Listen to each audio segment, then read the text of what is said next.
प्रकृति ने हर जीव में एक भाव भरा है ताकि वो निश्चल ना रहे, कुछ न कुछ कर्म करता रहे, और वो भाव है भूख। संसार में हर जीव, हर पशु पक्षी प्राणी परिश्रम करता रहता है अपनी इस भूख को मिटाने के लिए। परंतु क्या अन्य जीवों की भांति मनुष्य की भूख भी पेट तक ही सीमित रहती? तन की भूख मिटाते मिटाते कब ये भूख मन और माया की तृष्णा में बदल जाती है पता ही नहीं चलता। और अधिकतर ये तृष्णा धन संग्रहित करने तक ही रह जाती। अपना जीवन जीना छोड़कर किसके लिए ये धन संग्रहित कर रहे हैं? आने वाली पीढ़ी के लिए। बड़ी विचित्र बात। अपना जीवन जीना छोड़कर धन संग्रहित करते करते अपने जीवन का सुख भी मिटा रहे हैं और आने वाली पीढ़ी को कर्म करने से भी बाधित कर। पूत कपूत तो क्यों धन संचय, पूत सपूत तो क्यों धन संचय। अपनी संतान को संस्कार दीजिए, धन नहीं। यदि संतान संस्कारी हो तो अपना स्वयं का एक संसार बना लीजिए। यदि असंस्कारी हो तो आपका बना बनाया संसार यूं ही नष्ट कर दे। इसलिए जीवन में यदि कुछ संचय करना है तो ज्ञान संचय कीजिए, प्रेम संचय कीजिए और मेरे साथ प्रेम से कहिए राधे राधे। जीवन को रथ कहा जाता है, किंतु क्यों? अब आप कहेंगे कि इसलिए क्योंकि जीवन भी रथ की ही भांति चलता रहता है। किंतु कभी आपने इस रथ को समझने का प्रयास किया? रथ में आगे अश्व होते हैं और पीछे पहिए। ये अश्व आपके कर्म और ये पहिए कर्मफल। ये अश्व जहां जाते हैं ये पहिए उसी के पीछे पीछे आते हैं। यदि आपके अश्व यानी आपके कर्म शुभ सरल मार्ग पर चलें तो आपकी यात्रा आनंदमयी होगी। यदि दुष्कर्म के बुरे पथ पर चलें तो आपकी यात्रा गड्ढों और झटकों से युक्त होगी। अब चयन आपका है, आप क्या चाहते हैं? आपकी यात्रा आनंदमयी हो या पीड़ादायी? अपने कर्मों के अश्वों को नियंत्रण में रखें। फल का पहिया सदैव आपको मधुर रास ही देगा। राधे राधे। बताइए श्रेष्ठ कौन? रेशम के धागे बनाने वाला या उन धागों को बुनकर वस्त्र बनाने वाला? निश्चित रूप से वस्त्र बनाने वाला। अब बताइए श्रेष्ठ क्या है? माटी को पूरे तट पर बिखेर कर रख देने वाली बाढ़ या उस माटी को समेट कर उसी से एक मूर्ति बनाने वाला मूर्ति का? निश्चित रूप से मूर्ति का। अब बताइए श्रेष्ठ कौन है? देवताओं और दानवों का वो दल जिन्हें अमृत प्राप्ति के लिए इस संसार में हलाहल फैला दिया, या वो महादेव जिन्होंने इस हलाहल को सूक्ष्म करके अपने कंठ में समाहित कर लिया? निश्चित रूप से महादेव श्रेष्ठ। इसी प्रकार संसार में छोटी छोटी बातों को बड़ा करने वाले श्रेष्ठ नहीं होते, क्योंकि छोटी छोटी नोकझोंकों को द्वंद्व में परिवर्तित करना बड़ा ही सरल है। किंतु श्रेष्ठ सदैव वो होता है जो बड़े से बड़े युद्ध को समझौता बनाकर समाप्त कर दे। राधे राधे। संसार में सबसे कठिन कार्य क्या है? कोई कहेगा पर्वत पर चढ़ना, कोई कहेगा तैरना, कोई कहेगा उड़ना। किंतु क्या ये वास्तव में कठिन है? असल में देखा जाए तो बस ये थोड़े भिन्न है। जो कर्म हमारे लिए करना थोड़े भिन्न हो हम उसे कठिन समझ लेते, जैसे तैरने की कला भिन्न है।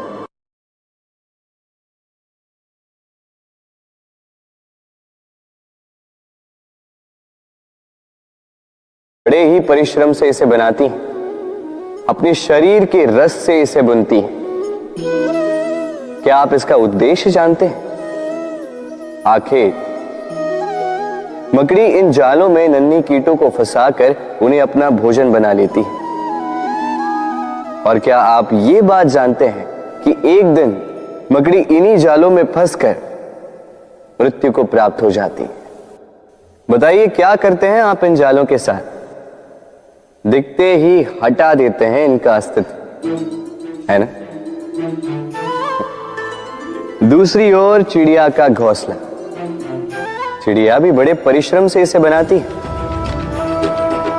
किंतु यदि चिड़िया इसे छोड़कर चली भी जाए, उसके पश्चात भी लोग इसका विनाश नहीं करते। कारण क्या?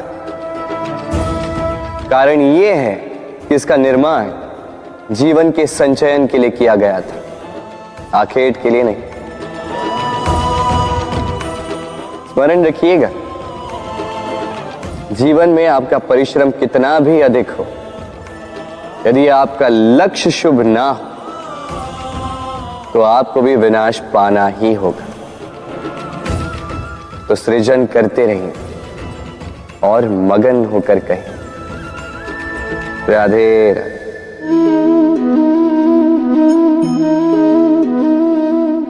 आपके विचार से मैं क्या कर रहा हूं? आप कहेंगे मैं दीपक जला रहा हूं। सही, किंतु प्रश्न ये उठता है कि क्या मैंने आपसे कहा कि ये दीपक है? नहीं। क्या इस दीपक ने स्वयं अपना परिचय आपको दिया? नहीं। फिर आपने कैसे जाना कि ये दीपक है?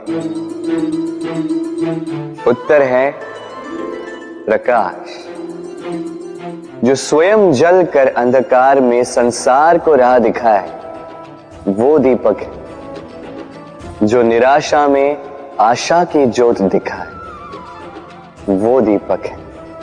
दूसरी ओर सर्प है, जो दिखे नहीं, बस फुफकार दे तो लोग भयभीत हो जाते हैं।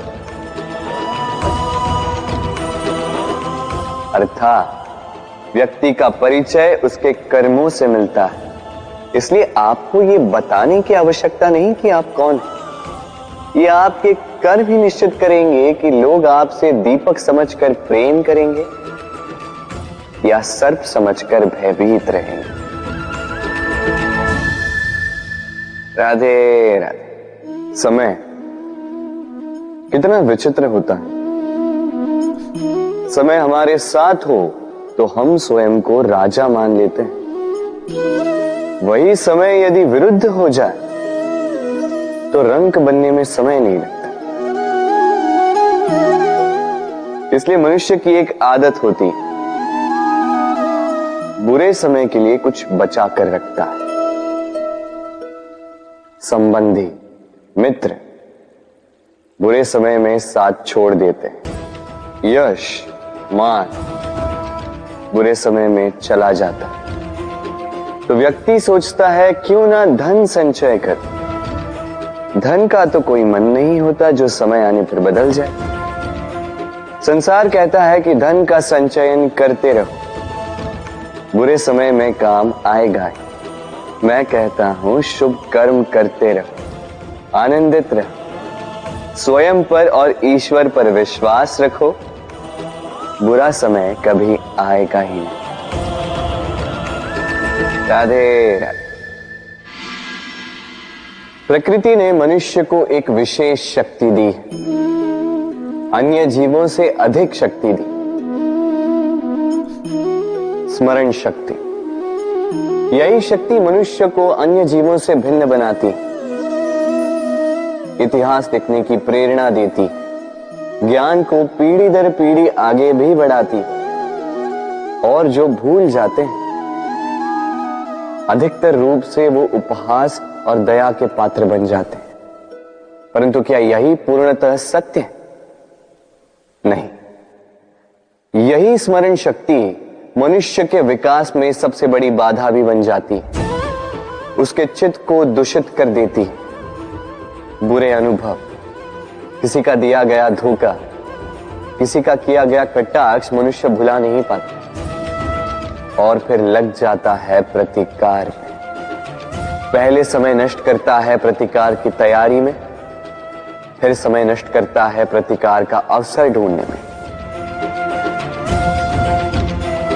यदि संतोष पाना है, यदि जीवन में आनंद पाना है, तो स्मरण शक्ति का सदुपयोग कीजिए।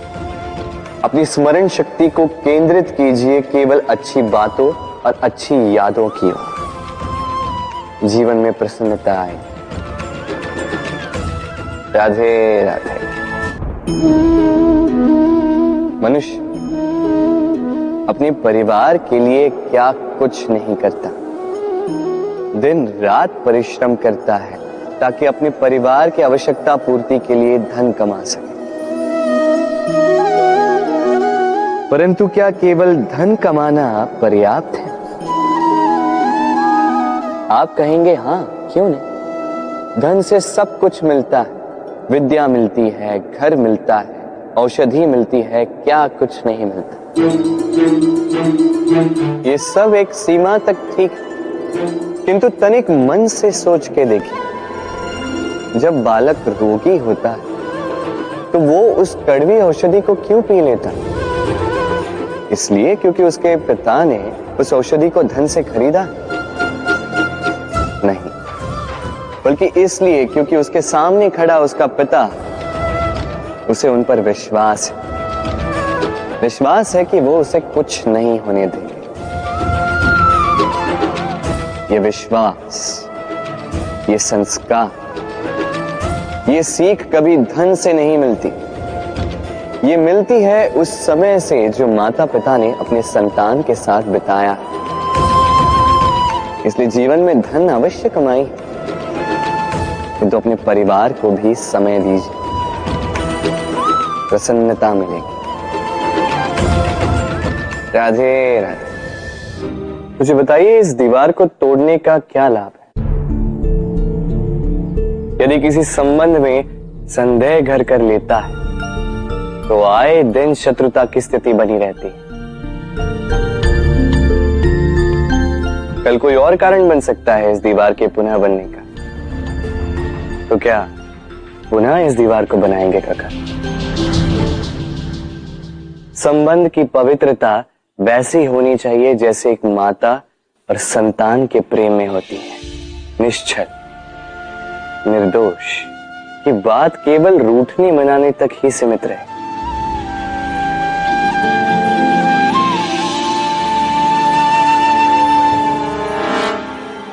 और कोई भी घुसपैठिया आकर भावों को दूषित न कर पाए। ना कोई वस्तु, ना कोई परिस्थिति, ना कोई व्यक्ति,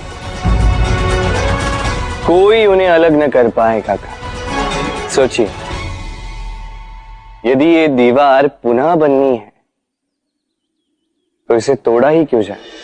यदि मन में एक अटूट संबंध स्थापित करने का दृढ़ निश्चय ही ना हो तो क्यों तोड़े इस दीवार को? बताइए, है विश्वास, है अटूट विश्वास कि ये संबंध कभी ना टूटेगा? यदि है तो तोड़ दीजिए इस दीवार को, अन्यथा पति पत्नी का संबंध सबसे बड़ा संबंध माना जाता है और है भी। सप्तपदी लेकर 7 जन्मों तक दोनों एक दूसरे के साथ जुड़ जाते हैं, एक दूसरे के अर्धांग बन जाते हैं। अर्धांग अर्थात अर्ध अंग। क्या इसका महत्व आप समझ पा रहे हैं? अपना समस्त जीवन किसी के साथ बांटना। किंतु क्या संसार के सारे पति पत्नी एक दूसरे के साथ अपना समस्त जीवन बांट सकते हैं? क्या इसमें सभी सक्षम रह पाए हैं? अपना जीवन किसी और के साथ बांटने के लिए सबसे महत्वपूर्ण बात है स्वीकृति, स्वीकार करना। सामने वाले व्यक्ति को स्वीकार करना, उसकी अच्छाइयां भी, उसकी बुराइयां भी। संपूर्णतः रूप से व्यक्ति को स्वीकार करना होगा, तभी ये संबंध बढ़ेगा, तभी ये संबंध और भी सुंदर बनेगा। एक दूसरे के दोष ढूंढना, उन्हें गिनाना, ये केवल और केवल एक ही कार्य करता है, इस संबंध के जीवन का नाश करता है। बस बदले में होना ये चाहिए, एक दूसरे के दोष समझकर उन्हें आभास करवाए बिना उन्हें सुधार देना चाहिए, उनकी कमियों को उनकी शक्ति बना देनी चाहिए। यही तो होता है दाम्पत्य, यही होता है बुराइयों का दमन, और यही होता है गुणों का उदय। राधे राधे।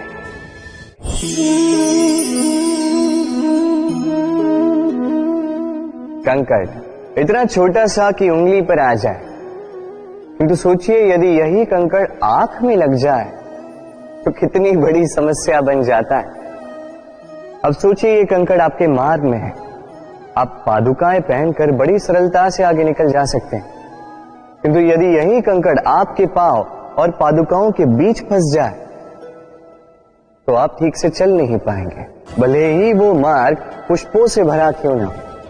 अर्थात आप बाहर की समस्याओं से, उन चुनौतियों से लड़ सकते हैं, भीतर की नहीं। भीतर की समस्याओं से लड़ना अत्यंत कठिन होता है, इसलिए सर्वप्रथम आप भीतर से शक्तिशाली हो जाइए, भीतर से पूर्ण हो जाइए, फिर आप इस संसार के समस्त समस्याओं और चुनौतियों से लड़ सकते हैं, आप विजयी हो सकते हैं। राधे राधे। प्रेम, ये प्रेम इस संसार में किसे नहीं भाता, हर किसी ने प्रेम का अनुभव किया ही, हर कोई जानता है ये प्रेम कितना सुंदर है, क्यों ना? ये प्रेम भाव इस संसार में सबसे शक्तिशाली भाव है। अब हर शक्ति के साथ आते हैं कुछ उत्तरदायित्व। अब जैसे ही ये उत्तरदायित्व हमारे जीवन में आते हैं, हम सर्वप्रथम प्रेम को भूल जाते हैं, फिर हमें ये प्रेम, ये बोझ लगने लगता है। किंतु इस संसार का सत्य तो यही, हर प्रसन्नता के साथ उत्तरदायित्व आएंगे जिसका पालन हमें करना ही होगा। अब यदि मैं आपको उदाहरण दूं, आपके बगीचे में आप चाहते हैं कि एक सुंदर सा पुष्पों से भरा हुआ वृक्ष आए, तो सर्वप्रथम उसके लिए आपको जल और धूप का आयोजन करना होगा, उसके जड़ों पर दीमक ना लगे ये आपको सुनिश्चित करना होगा, उसके आसपास उगी खरपतवार वो आपको हटानी होगी, उसी के पश्चात तो आपके उस बगीचे में वो सुंदर पुष्पों से भरा वृक्ष आएगा। क्यों? इसी प्रकार होता है प्रेम भी। सर्वप्रथम आपको इसमें समर्पण का खाद जल डालना होगा, अविश्वास और संदेह, इसकी खरपतवार आपको हटानी होगी, और विश्वास की ये जड़ें कभी ना दुर्बल पड़े ये आपको सुनिश्चित करना होगा। उसी के पश्चात प्रेम का वास्तविक सुख आप अनुभव कर पाएंगे। राधे राधे। प्रेम, प्रेम क्या है सभी जानते हैं। सामान्य रूप से ये प्रेम आकर्षण से प्रारंभ होता है और इसमें कुछ भी बुरा नहीं है। महत्वपूर्ण बात यह है कि इस प्रेम का लक्ष्य क्या है। जिससे आपने प्रेम किया उसे पा लेना या ना पाने के कारण स्वयं को विचलित कर इस संसार से मुख मोड़ लेना। यदि कोई इन दोनों विकल्पों में से कोई एक चुनता है तो आपको बता दो, ये दोनों ही प्रेम का अंत है। प्रेम का असली अर्थ है समर्पण, संपूर्ण निस्वार्थ समर्पण। ऐसा प्रेम जिसमें जिनसे आपने प्रेम किया उसको पाने की प्रसन्नता आपका लक्ष्य नहीं है। जिनसे आपने प्रेम किया उसे प्रसन्न करना आपका लक्ष्य हो। ये प्रेम ईश्वर है। किंतु यदि इस प्रेम में पूर्णतः समर्पित नहीं होंगे तो इस प्रेम में एक आकार नहीं हो पाओगे। किंतु यदि इस प्रेम में स्वयं को पूर्णतः समर्पित कर दिया तो समझो इसी प्रेम में आप ईश्वर पाओगे। राधे राधे। सम्मान, संबंध दोनों एक दूसरे के साथ ऐसे जुड़े हैं जैसे दीपक और बाती। ना कोई कम है ना कोई अधिक, दोनों का अधिकार समान होना चाहिए, जैसे पति पत्नी का संबंध। अब इसमें पति का अर्थ स्वामी नहीं, साथी। उसका कर्तव्य है साथ देना, आदेश देना नहीं।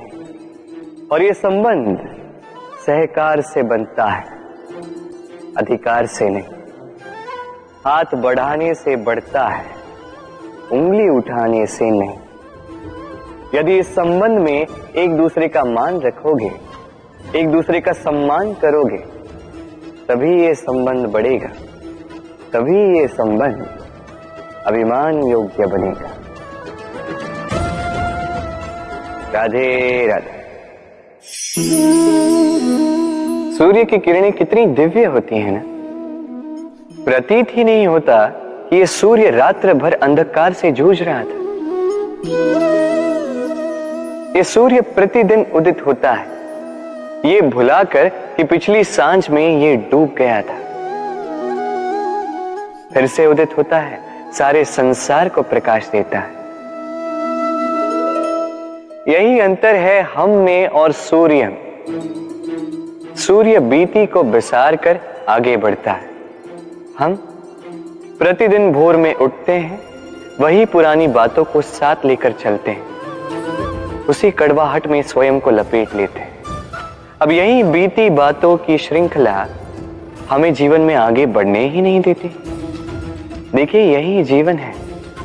भूल सबसे होती है, अपयश सबको मिलता है, सबकी यात्रा में असफलता लिखी है, सभी बुरे दिन देखते हैं। किंतु इन सारी बातों को भुलाकर जब जीवन में आगे बढ़ोगे, तभी तो इस संसार में, इस आकाश में सूर्य बनकर चमकोगे, तभी तो इस संसार को प्रकाश दोगे। इसलिए प्रतिदिन जागिए, एक नए जन्म के साथ, एक नए उत्साह के साथ, एक नए लक्ष्य के साथ।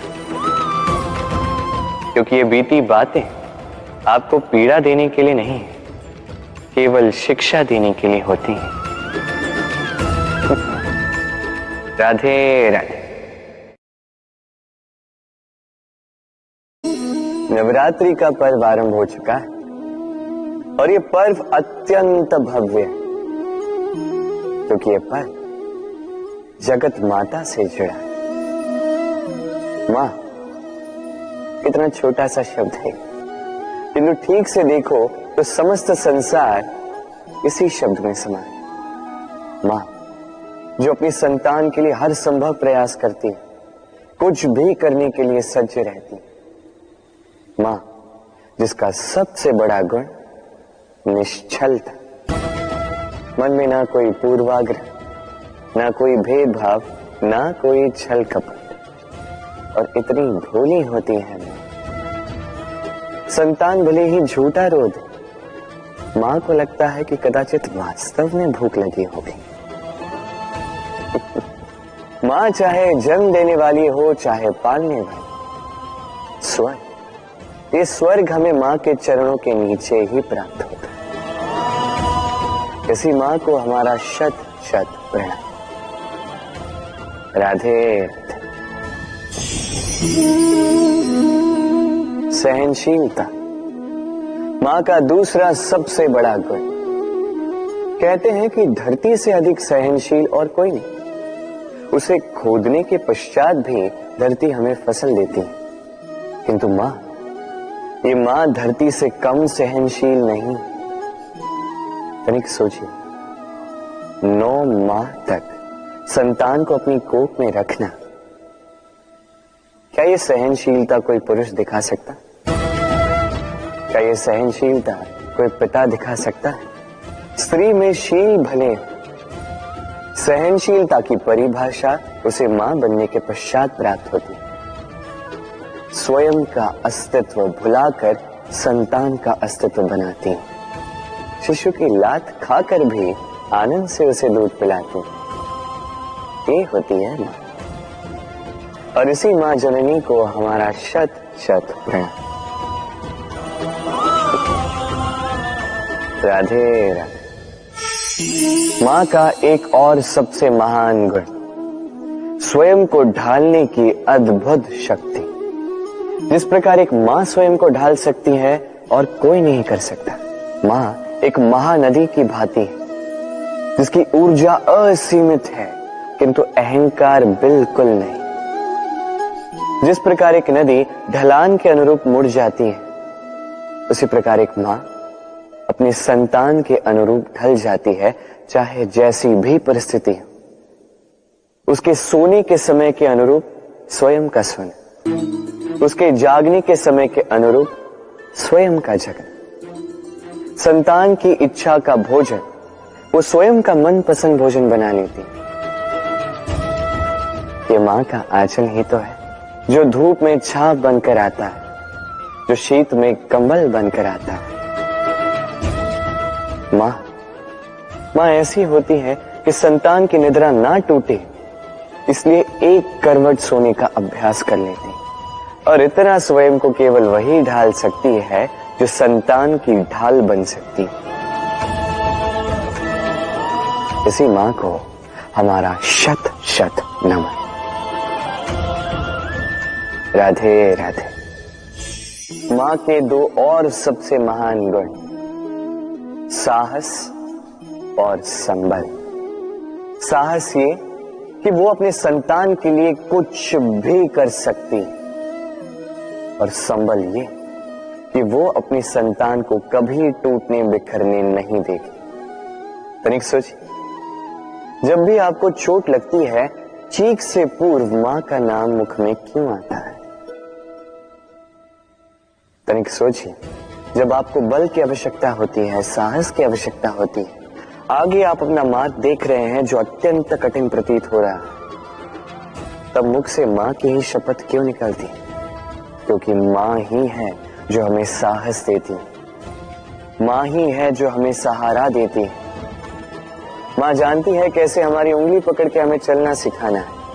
मां ये भी जानती है कि कैसे कान पकड़ के हमें उचित मार्ग पर लाना है।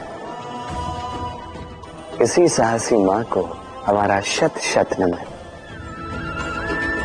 राधे राधे। कभी आपने सुना है हिरणी सिंह से बचने के स्थान पर उससे जाके लड़ पड़ी? हिरणी ने सिंह पर आक्रमण कर दिया। कभी सुना है? कभी नहीं। किंतु ऐसा हो सकता है, ऐसा होता भी है, और ये होता तब है जब हिरणी के शावक संकट में हो। जब उन्हें सिंह से प्राणों का संकट हो, तब हिरणी भी आके सिंह से लड़ पड़ती है, उससे भिड़ पड़ती है, क्योंकि वो मां है और मां अपनी संतान के लिए कुछ भी कर सकती है।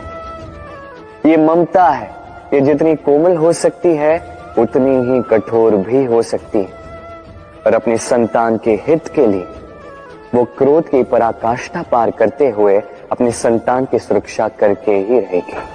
और इसीलिए तो मां संतान के जीवन की सबसे बड़ी ढाल कहलाती है। इसी मां को हमारा शत शत नमन। राधे राधे। करुणा, करुणा वो भाव है जिससे संसार के सारे भाव जन्म लेते हैं, और ये समस्त संसार ये मां से जन्म लेता है। मां वो व्यक्ति है जो करुणा का सागर है। संतान को देखकर ही समझ जाती है कि उसकी विडंबना क्या है, उसकी आवश्यकता क्या है। संतान के नेत्रों में यदि अश्रु दिखे, वो देखकर ही समझ जाती है कि उसके शरीर के कौन से भाग में उसे चोट लगी है। संतान के बिना कहे मां समझ जाती है कि आज भोजन में संतान क्या खाएगी। ये होती है मां। मां करुणा का सबसे बड़ा रूप है। और आज के युग में मनुष्य जो है थोड़ा भी आगे क्यों ना निकल जाए, मां को तो पीछे ही छोड़ देता, मां को भूल ही जाता है। ये भूल आप कभी ना करें, कभी ना करें, क्योंकि मां वो करुणा है जो यदि आपके जीवन से चली गई उसके पश्चात आप जीवन अवश्य जिएंगे, किंतु कभी जीवन जी नहीं पाएंगे। उसके पश्चात आपके जीवन से आपका ये मूल्यांकन, आपके जीवन से करुणा का ये भाव, ये भी आप खो दोगे। आपकी मां सबसे अधिक महत्वपूर्ण है। यदि मां को खो दिया तो समझ लीजिए सब कुछ खो दिया। इसलिए मां को सदैव स्मरण रखिए, सदैव उसे प्रेम दीजिए और मेरे साथ कहें राधे राधे। आज विजयदशमी, वो दिन है जब श्री राम ने रावण का वध किया। वो दिन है जब श्री राम ने लंका पर विजय प्राप्त की। लोग कहते हैं कि ये अच्छाई की बुराई पर विजय का प्रतीक है। इसे देखने का एक और रूप भी है। जी हां, ये प्रेम के विजय का भी प्रतीक है, ये परिवार के विजय का भी प्रतीक है। आपको तो ज्ञात होगा ही कि रावण महाज्ञानी था, महाशक्तिशाली था, महादेव का परम भक्त था रावण। अब जो व्यक्ति कैलाश पर्वत उठा सकता था, वो व्यक्ति स्वयं एक कटे हुए वृक्ष की भांति श्री राम के चरणों में गिरा हुआ था। क्यों? क्योंकि राम के साथ लक्ष्मण था, वही रावण के साथ विभीषण भी नहीं था। एक और परिवार में बढ़ता प्रेम था, तो दूसरी ओर परिवार में बढ़ती दरार। स्मरण रखिए, यदि संसार पर विजय प्राप्त करनी है तो सर्वप्रथम परिवार में प्रेम बनाए रखना होगा। परिवार में केवल प्रेम बढ़ाइए, द्वेष कभी नहीं। आप सदैव सुखी रहेंगे और जीवन की हर बाधा पर आप विजय प्राप्त करें। राधे राधे। देखिए, कल जो आने वाला है उसके लिए आज को व्यर्थ करना अनुचित है। हमें इस प्रकृति से यही सोच, यही सीख पानी चाहिए। आज का ये क्षण ये कल नहीं आएगा, और कल जो क्षण आने वाला है वो आज को किसी भी प्रकार से प्रभावित नहीं करता। बस इसी सीख को ध्यान में रखते हुए आप सभी निश्चिंत रहिए। जीवन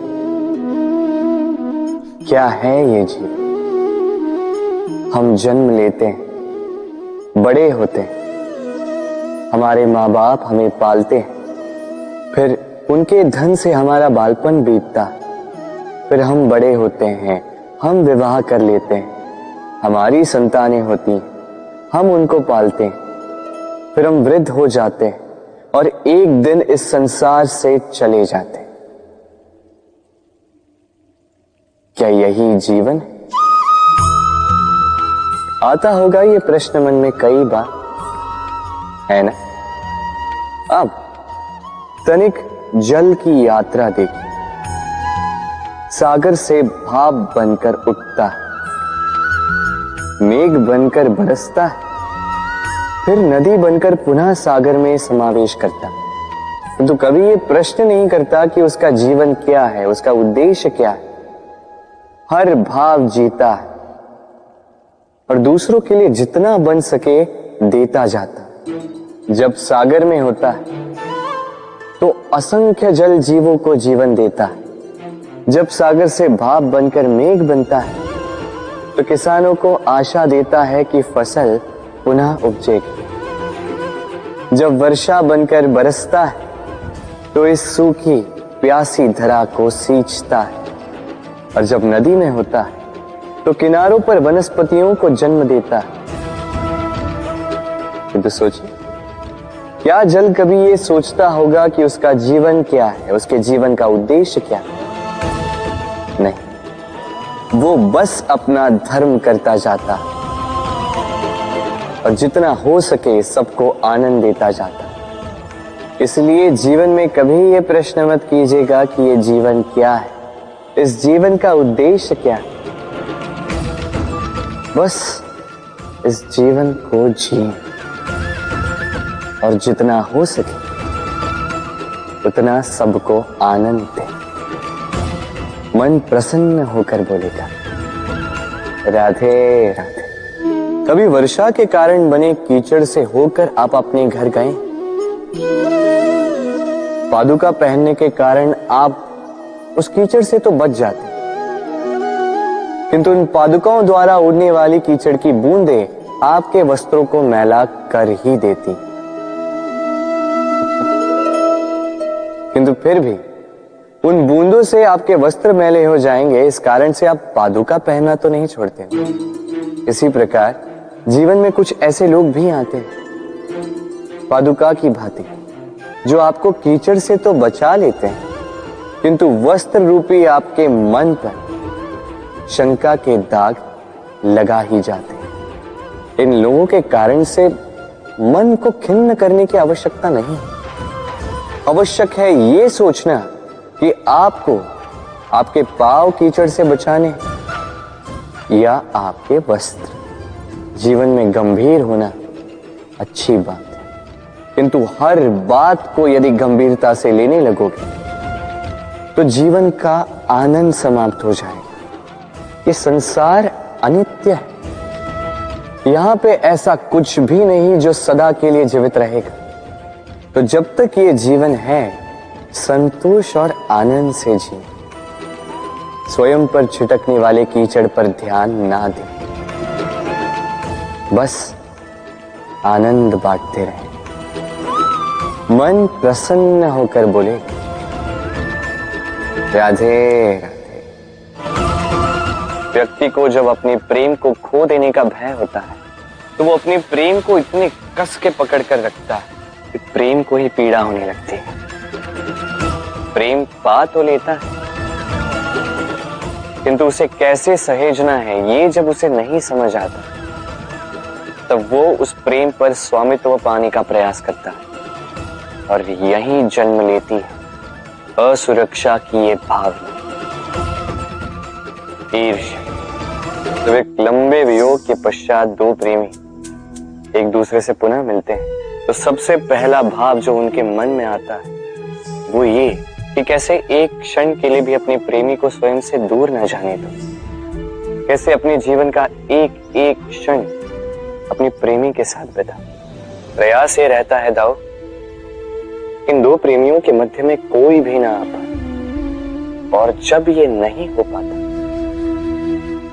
तब जागती है ईर्ष्या।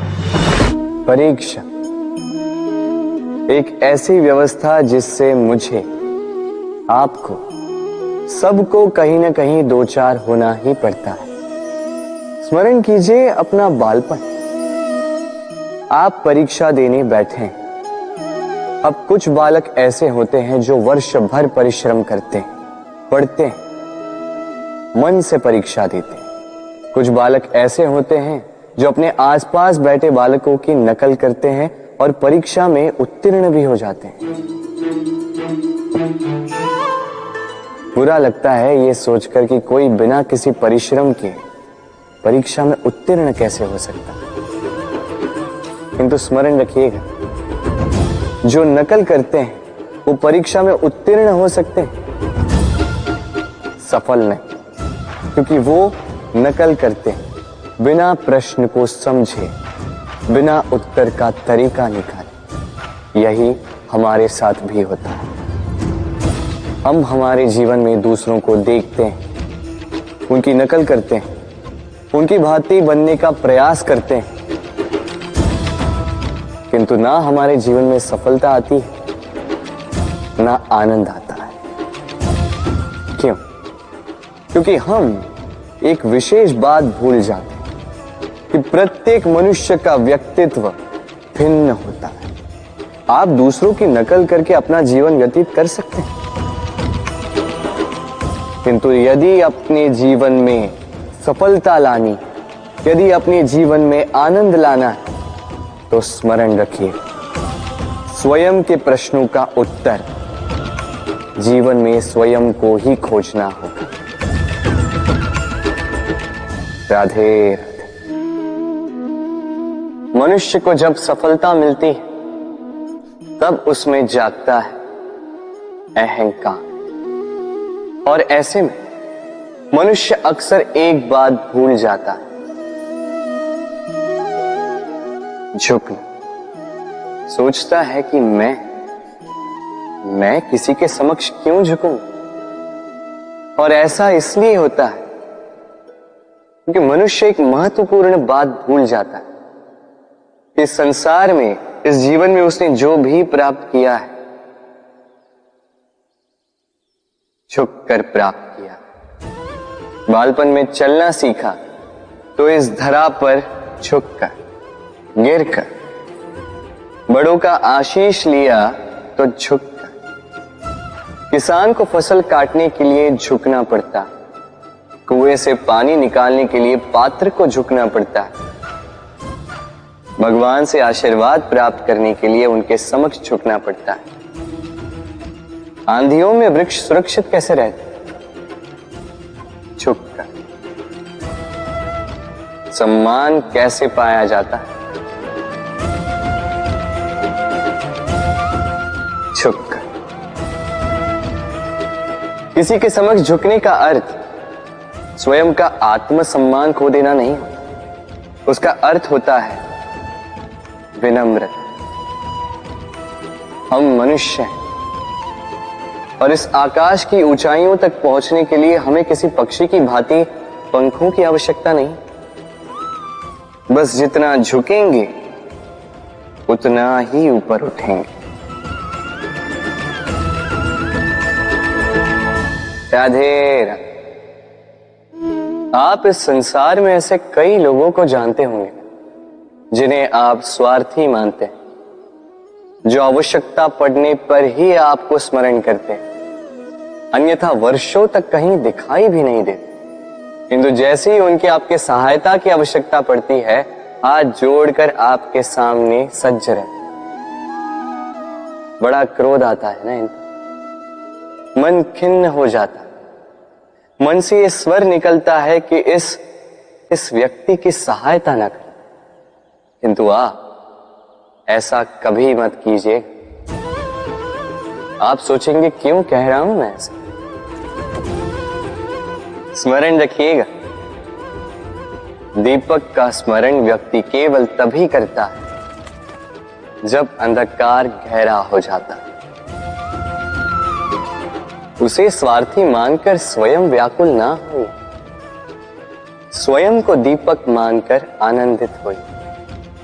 भाग्यवान समझिए खुद को कि किसी को आवश्यकता पड़ने पर आपकी याद आए कि आप इस संसार में किसी की सहायता करने योग्य हैं। इस जीवन में किसी के स्वार्थी होने से स्वयं का दृष्टिकोण न बदले। बस ये दृष्टि रखिए,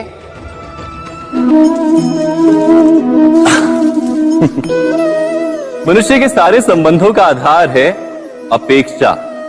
पति कैसा हो जो मेरा जीवन सुख और सुविधा से भर दे, पत्नी कैसी हो जो सदैव मेरे प्रति समर्पित रहे, संतान कैसी हो जो मेरी सेवा करे, मेरा आदेश माने।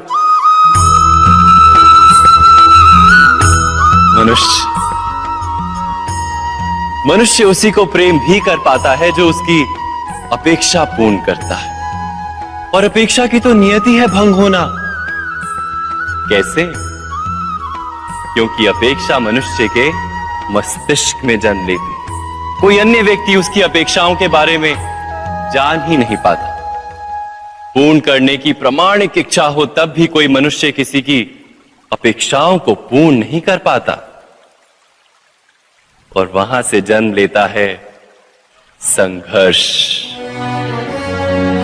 सारे संबंध संघर्ष में परिवर्तित हो जाते। पर मनुष्य अपेक्षा को संबंध का आधार ना बनाए और स्वीकार करे केवल संबंध का आधार, तो क्या ये जीवन स्वयमेव सुख और शांति से नहीं भर जाएगा? स्वयं विचार कीजिएगा।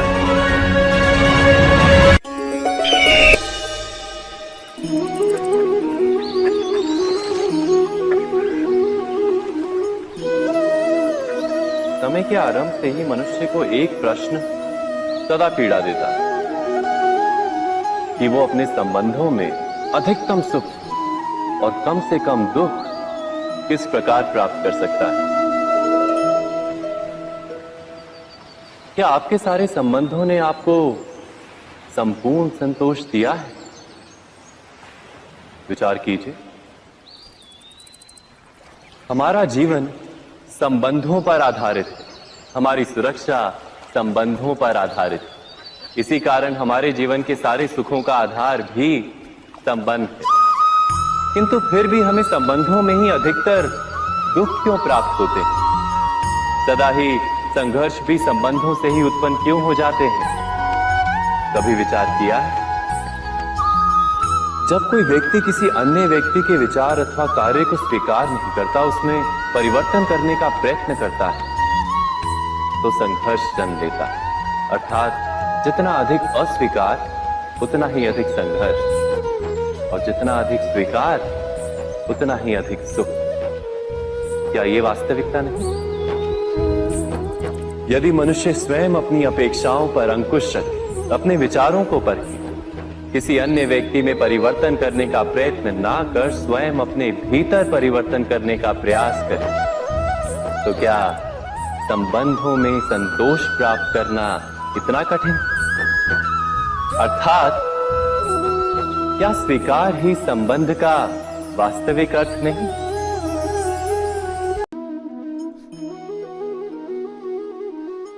जगत में प्रत्येक व्यक्ति को किसी ना किसी प्रकार की निर्बलता अवश्य होती।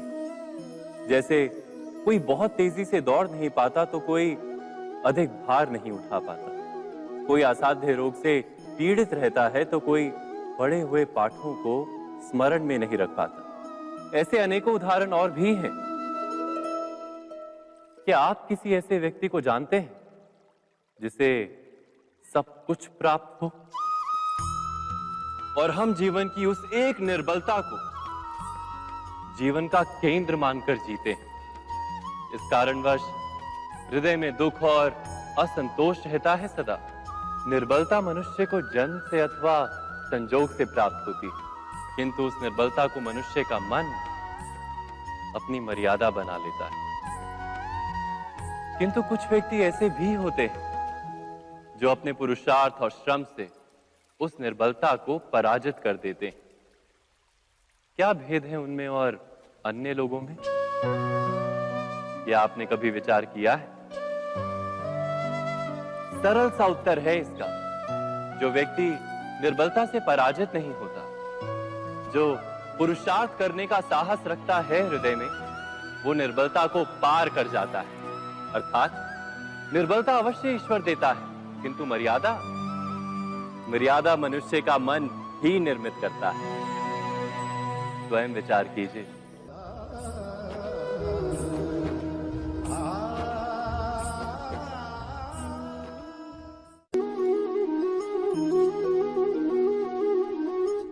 भविष्य का दूसरा नाम है संघर्ष। हृदय में आज इच्छा होती है और यदि पूर्ण नहीं हो पाती तो हृदय भविष्य की योजना बनाता है। भविष्य में इच्छा पूर्ण होगी ऐसी कल्पना करता रहता है, किंतु जीवन ना तो भविष्य में है ना अतीत में। जीवन तो इस क्षण का नाम है, अर्थात इस क्षण का अनुभव ही जीवन का अनुभव। पर हम ये जानते हुए भी इतना सा सत्य समझ नहीं पाते। या तो हम बीते हुए समय के स्मरणों को घेर कर बैठे रहते, या फिर आने वाले समय के लिए हम योजनाएं बनाते रहते हैं, और जीवन जीवन बीत जाता है। एक सत्य यदि हम हृदय में उतार लें कि ना हम भविष्य देख सकते हैं ना ही भविष्य निर्मित कर सकते। हम तो केवल धैर्य और साहस के साथ भविष्य को आलिंगन दे सकते, स्वागत कर सकते हैं भविष्य का। तो क्या जीवन का हर पल जीवन से नहीं भर जाएगा? स्वयं विचार कीजिए।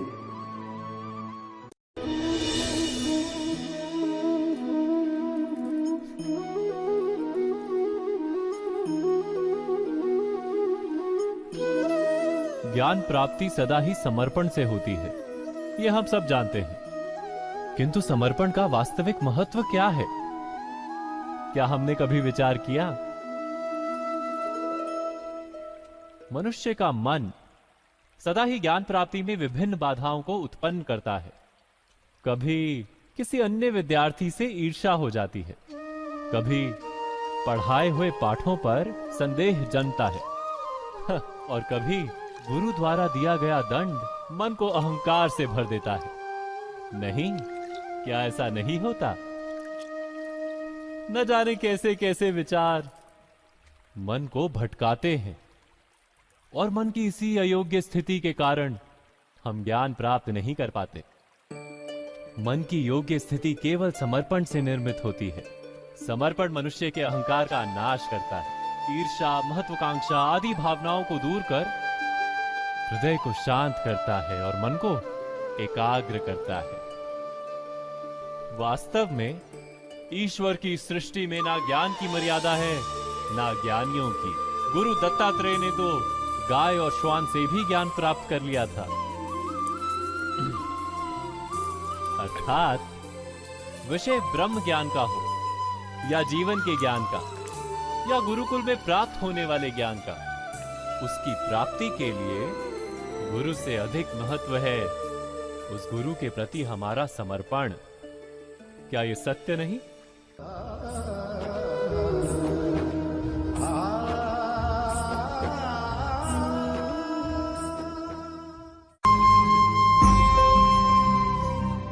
प्रत्येक मनुष्य के जीवन में ऐसा क्षण अवश्य आता है जब सारे स्वप्न, सारी आशाएं, सारे दृश्य ध्वस्त हो जाते हैं।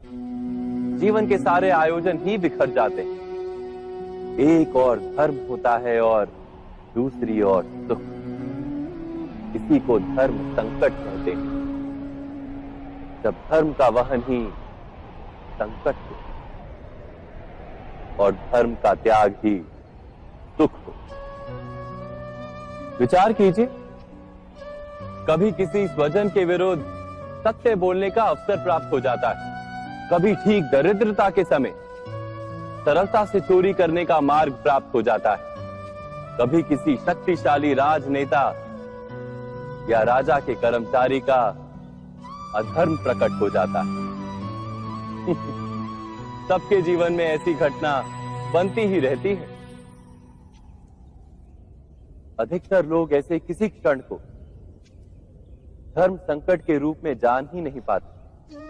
हमें किसी प्रकार के संघर्ष का अनुभव ही नहीं होता। सहजता से सुख की ओर खींचे चले जाते हैं, जैसे मक्खी गुड़ की ओर खींची चली जाती। वास्तव में धर्म संकट का क्षण ईश्वर के निकट जाने का क्षण होता है।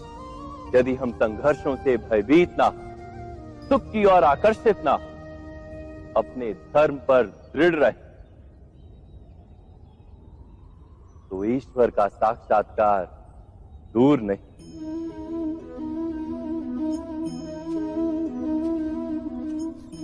पवन से युद्ध करने वाला पत्ता यदि पेड़ से गिरता है तो भी आकाश की ओर उठता है। पवन से झुकने वाली घास वहीं भूमि पर रह जाती है। अर्थात धर्म संकट से यदि हम संकट को ही टाल दें तो सुख तो मिलता है, जीवन बढ़ता है, किंतु क्या चरित्र नहीं टूटता? क्या आत्मा दरिद्र नहीं हो जाती? क्या ईश्वर से अंतर नहीं हो जाता? स्वयं विचार कीजिए।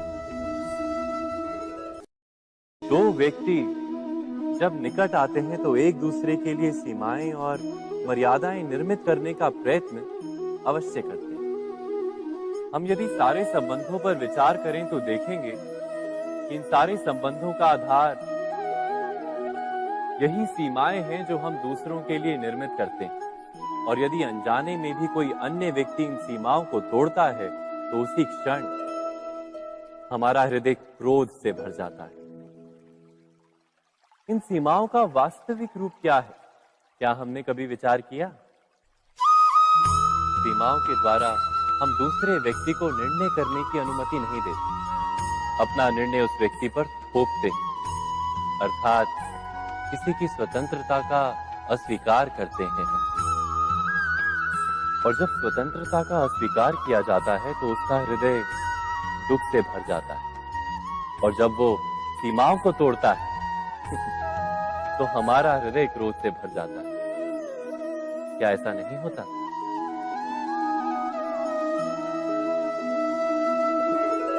पर यदि एक दूसरे की स्वतंत्रता का सम्मान किया जाए तो किसी मर्यादाओं या सीमाओं की आवश्यकता ही नहीं होती।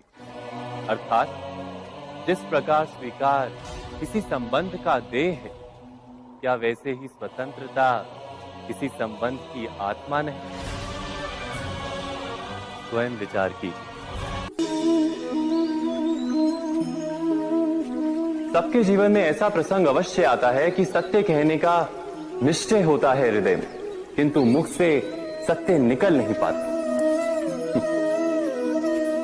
कोई भय मन को घेर लेता है। किसी घटना अथवा प्रसंग के बारे में बात करना या फिर स्वयं से कोई भूल हो जाए उसके बारे में कुछ बोलना, क्या ये सत्य है? नहीं, ये तो केवल तथ्य है। अर्थात जैसा हुआ था वैसा केवल बोल देना सामान्य सी बात है। किंतु कभी कभी उस तथ्य को बोलते हुए भी भय लगता है। कदाचित किसी दूसरे की भावनाओं का विचार आता है मन, दूसरे को दुख होगा ये भय भी शब्दों को रोकता है। तो ये सत्य क्या है? क्या हमने कभी विचार किया है? जब भय रहते हुए भी कोई तथ्य बोलता है तो वो सत्य कहलाता है। वास्तव में सत्य कुछ और नहीं, केवल निर्भयता का दूसरा नाम है। और निर्भय होने का कोई समय नहीं होता, क्योंकि निर्भयता आत्मा का स्वभाव है। अर्थात क्या प्रत्येक क्षण सत्य बोलने का क्षण नहीं होता?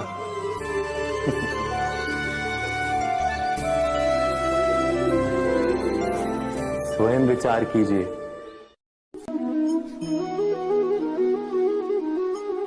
श्रेष्ठता का क्या अर्थ है? श्रेष्ठता का अर्थ है दूसरों से अधिक ज्ञान प्राप्त करना। अर्थात मूल्य इस बात का नहीं कि स्वयं कितना ज्ञान प्राप्त किया, मूल्य इस बात का है कि प्राप्त किया हुआ ज्ञान अन्य लोगों से कितना अधिक है।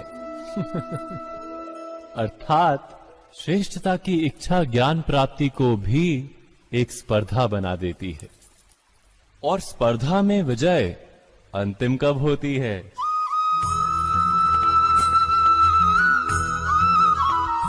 कुछ समय के लिए तो श्रेष्ठ बना जा सकता है, किंतु सदा के लिए कोई श्रेष्ठ नहीं रह पाता।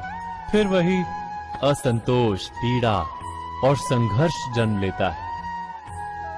किंतु श्रेष्ठ बनने के बदले यदि उत्तम बनने का प्रयत्न करें तो क्या होगा?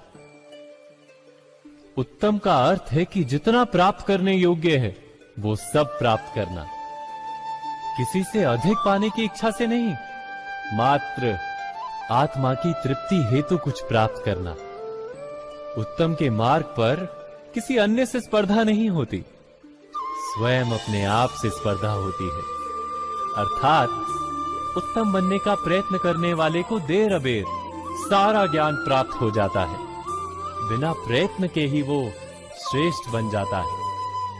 किंतु जो श्रेष्ठ बनने का प्रयत्न करता है वो श्रेष्ठ बने या ना बने, उत्तम कभी नहीं बन पाता।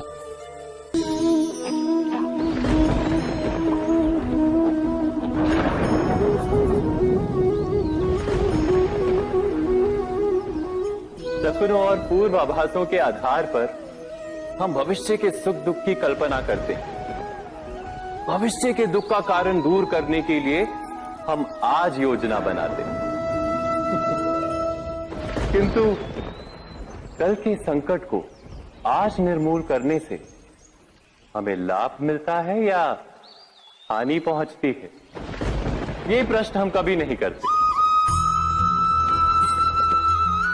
सत्य तो ये है कि संकट और उसका निवारण साथ जनते हैं, व्यक्ति के लिए भी और सृष्टि के लिए भी।